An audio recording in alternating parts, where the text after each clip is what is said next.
C'est la fin du mois de septembre et comme sur le modèle de l'orchidarium, je vous montre mes étagères à orchidées dans mon bureau. Alors voici quelques infos sur la construction de ces étagères et des nouvelles de mes plantes. Donc pour commencer sur les étagères, j'utilise tout simplement des étagères basiques de garage qu'on a transformées. Ça permet d'avoir un petit peu moins de scrupules quand je mets de l'eau dessus. Et elles sont solides, donc le poids des pots n'a pas d'importance. Pour la mise en place des lumières, comme dans l'orchidarium, mon mari m'a créé des languettes clipsables avec son imprimante 3D qui permettent de coller les bandes de LED dessus. Donc comme aussi dans l'orchidarium, ce sont les mêmes LED qui sont 5600K lumière du jour, spectre lumière du jour, donc un spectre très large pour que les plantes aient suffisamment de lumière. L'électricité a aussi été faite par mon mari, donc voilà, c'est vraiment que du DIY maison. Je peux vous montrer, on reste là-haut, vous voyez certainement des petits sachets. Et en fait, ce sont des sachets de petites mites qui sont spécialisées pour manger les thrips. J'ai eu pas mal de soucis ici avec les thrips sur ces deux étagères. Donc, quand ma jardinerie du centre-ville de Nantes m'a proposé des petits sachets avec ces petites bêtes dedans, je me suis dit que j'allais tester parce que les produits font pas vraiment d'effet. Donc, on va voir ce que ça donne. Je vous parlerai le mois prochain un petit peu des résultats si jamais je vois une modification par rapport à ça. J'ai tout de suite sauté sur l'occasion pour tester parce que ça faisait un petit moment que je voulais tester étant donné que les produits ne font pas vraiment d'effet. Parlons des plantes là-haut. Écoutez, j'ai fait quelques rempotages. J'ai un nouveau pot aussi que mon mari m'a imprimé avec son imprimante 3D. J'ai rempoté aussi ma Bellina dans l'espoir que finalement il se passe quelque chose ce mois-ci. Et en fait la feuille très clairement qui était en train de pousser a accéléré sa croissance. Donc j'espère vraiment que ça fasse quelque chose. Sinon les cannes de mon Dendrobium type nobilé, elles sont énormes. Elles sont même plus grandes que les plus anciennes. Donc je suis vraiment super contente, ça veut dire qu'elles se plaisent vraiment. Et il y a de grandes chances que du coup ces deux cannes fleurissent cet hiver. Donc ça va être une chouette chose. Je vais essayer de les mettre au repos comme il faut, avec un bon différentiel de température pour que tous les nœuds se mettent à fleurir en même temps, ça serait chouette. Ici vous allez remarquer qu'il y a un Dendrobium phalaenopsis qui a disparu. En fait la hampe florale était tellement grande que ça commençait à toucher les lampes, donc je l'ai enlevée et je vais vous montrer où est-ce que je l'ai mis. Donc j'ai posé le Dendrobium sur mon bureau parce que, comme je vous disais, la hampe elle commençait à toucher les lampes.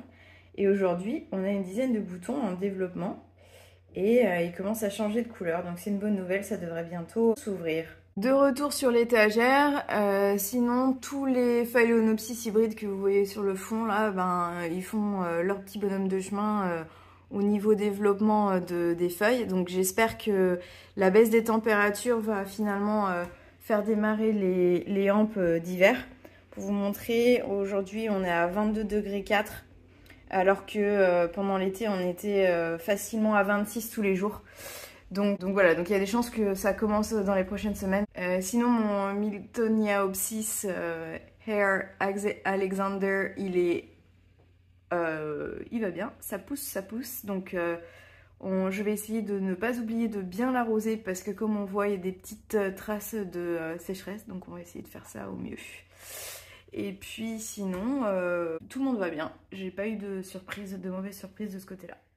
Sur l'étagère du dessous, donc on a toutes les plantes qui ont soif, très soif, et je viens de me rendre compte encore une fois qu'il faut que je les arrose de nouveau parce que je vois que c'est sec, et en fait je le remarque surtout à mon Dendrobium logicii qui a perdu pas mal de feuilles. Il faut que je sois plus diligente. Étant donné que j'ai pas installé d'humidificateur, il a besoin de plus d'humidité, donc le matin il faut absolument que je le spraye tous les jours. Et mes pafs sont secs malgré le fait de les arroser très souvent. Donc il faut que je fasse plus attention à l'arrosage sur cette étagère-là. Sinon en termes de news, eh bien on est pas mal en termes de développement des hampes là, du Twinkle. Donc j'espère que ce mois-ci on aura les fleurs, on verra. Il faut bien que je l'arrose aussi si je veux pas avoir de surprise. Voilà, sinon ici rien de nouveau, ça pousse chez les phales. Mon hiéroglyphica, ben tout va bien, mais par contre j'ai toujours pas eu de fleurs, donc je suis un petit peu déçue. Je pensais que cet été j'allais pouvoir avoir une première hampe, mais rien du tout. Un petit nouveau que j'ai reçu de chez Julien Brézy, c'est un Sarcocailus Hartmanni. Les Sarcocailus, c'est des orchidées qui viennent d'Australie, qui font des petites fleurs trop mignonnes. Je vous mettrai un exemple sur l'écran. Et donc voilà, je vais essayer de faire de mon mieux pour m'en occuper. J'en avais un déjà à Édimbourg. J'ai eu un petit peu de mal au départ avec les soins. Et après ça a été, donc on va voir. Le Fall Six Linden fait des nouvelles racines. Il y en a d'ailleurs une juste ici. Mais sinon, rien de nouveau. J'aimerais bien qu'il fasse une nouvelle feuille. Le PAF Pinocchio jaune, eh bien, ça pousse aussi. Je l'ai rempoté il y a 2 mois, je crois. Donc, il est en train de se réinstaller tranquillement. Ici, on a BLC Sunmay Gold Sunspot qui est en fleurs chez plein de mes collègues collectionneurs d'orchidées. J'ai hâte qu'il atteigne sa taille adulte pour pouvoir faire des fleurs. On ne doit pas en être très loin, mais bon, il va encore falloir attendre un petit peu parce que ça...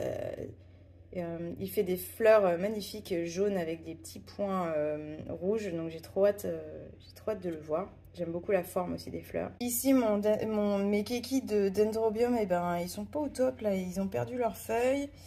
Celui derrière a perdu la feuille du milieu aussi. Je pense qu'il manque aussi d'humidité, donc il faut que je sois un peu plus diligente là-dessus. Et voilà, bah ici tout va bien. Le Paphiopedilum Pinocchio classique, et ben, il grandit, donc je pense qu'on est pas mal. Et puis je pense que d'ici quelques mois, il devrait démarrer une nouvelle hampe florale.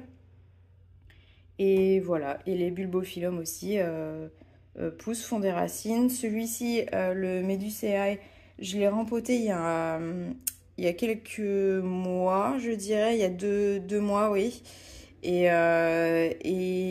j'ai l'impression que ça l'a un petit peu perturbé parce qu'il fait pas grand chose.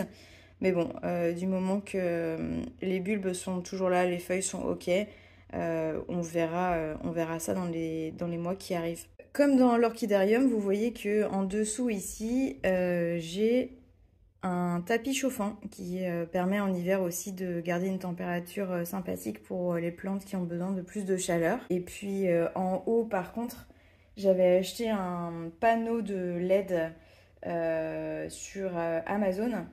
Et pareil, alors il n'est pas à 5600K, mais je crois que c'était 5200K peut-être. Et ce qui me permet d'avoir une bonne lumière diffuse, pas aussi forte qu'au-dessus, mais une bonne lumière diffuse pour les Phalaenopsis et les Paphiopedilum, c'est largement suffisant. Et voilà. Et ici aussi, pour terminer sur l'organisation des étagères, j'utilise du coup l'application Home que m'a créé mon mari pour gérer les températures et l'humidité pour ces 2 étagères-là. Et voilà, c'est tout pour aujourd'hui. Et si vous voulez en savoir plus sur la construction de mon orchidarium, je vous recommande cette vidéo. À très vite pour des nouvelles de mes étagères à orchidées. Salut!